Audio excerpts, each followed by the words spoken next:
India Today is on ground zero as well. That is where the unheard stories continue to unravel. Ashutosh Mishra gets you this ground report.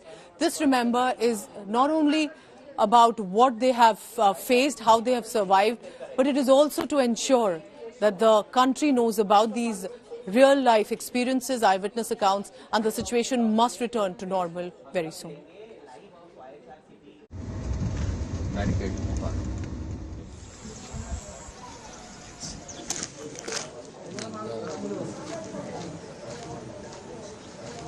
कभी आप लोगों ने सोचा था कि दो कम्युनिटी आप लोग एक साथ खाना खाने वाला, एक साथ सेलिब्रेशन करने वाला, ऐसा buffer zone, line of control बना देगा एक दूसरे के बीच में? ये तो कभी सोचा भी नहीं था।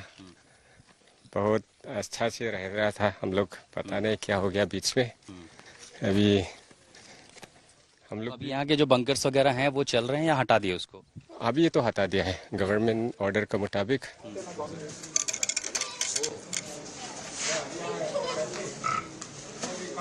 In the valley, the Meitei community have been accusing for the Kuki tribe and their guards using automatic weapons. For now, let me show you this bullet made in Limekong, as the locals said. The barrels have been filled in inside, and all the weapons that I see here lined up, this is being used by the border defense guard, which are the volunteers of these villages during the conflict, making the bunkers across the Meitei community villages. Now it is being polished, checked, cleaned. Of course, it is ready for a further conflict. We can only hope there are no further situation when these people are going to use this. But all I see are some double barrel guns like these, which of course looks like automatic weapon, but it is not. It is double barrel gun. And another I see is a single barrel gun. And of course, these arms are literally in a huge number. So that indeed says about the conflict situation, but it is not only one side. We see the similar images on both the sides. Now look at these houses. There's a very old lady who's living here with the family.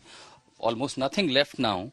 But the critical, what makes it critical is they are running out of food. Now in this house, this is the only amount of rice which is left, and it is sowing season. Of course, they have to go to 12 hours to Churachandpur to bring. In other cases, usual days, just by going 3 to 4 kilometers in the near West Imphal district, there is a big market, and that have been the tradition. They have been sharing. They're going to sell their vegetables, bring the dry ration here. But as far as dry ration is concerned, what I see here, some amount of rice, which this family could barely survive for another 2 to 3 days. Only vegetables, because they grow locally. That's all they have. And the moment you enter in the kitchen, all I see, this is the only vegetable that they have left. Locally grown vegetable, and there I see the elder lady cooking some food in the chula. There is so that explains the situation and the plight of the poor people who are caught in the crossfire. But as far as the situation is concerned, there are some people who would speak about the current crisis. There are how many such families who are still living in this village and several other villages around, and how are they surviving? Actually, because of this conflict, this violence, around, I should say 60 to 70% of the households are struggling to get their livelihood. Most of them, I should say, are daily wage earner, and now they are finding it hard to get 2 days a meal even. The road behind me connects this Limekong to Imphal Valley, which is the lifeline for the people in this region of Manipur. The lifeline is suspended. There are barbed wire. There is a line of control between two communities amidst the flood of conflict for last 80 days. Now the people in this part are totally isolated from the mainland. In this region of Manipur, with Sanjay Kumar, I am bringing you this ground report for India Today.